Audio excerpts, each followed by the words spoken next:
Ako ay na-diagnose ng panlalaki ng thyroid glands. Gumamit ako ng Thyroid AB at ito ay sobrang mabisa kaya I had to make this video para ma-share ko sa inyong lahat. Sabi nila kapag hindi ko ginamot ang panlalaki nito ng maaga, may mataas na tsansang maging high risk na komplikasyon ito at maging cancer.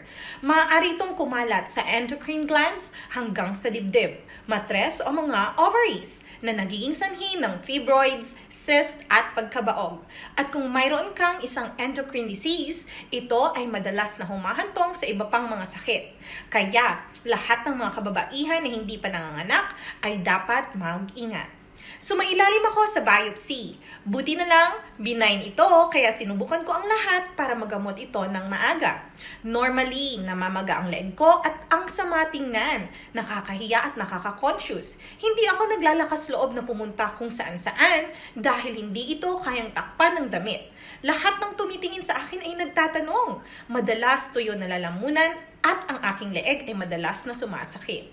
Ngunit pagkatapos ng pag-inom ng Thyroid AB sa loob lamang ng 3 araw, bumuti ang aking leeg, hindi na mahirap lumunok at ngayon pagkatapos lamang ng 10 araw, ang pamamaga ay nabawasan ng malaki.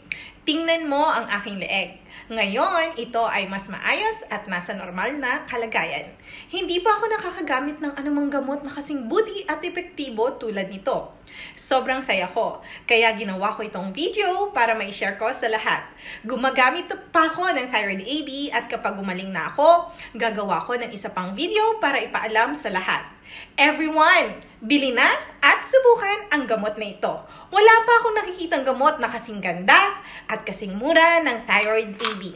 Sa aking palagay, basta gumaling ka sa sakit, gaano man kataas ang presyo ng produkto, sulit na bilhin.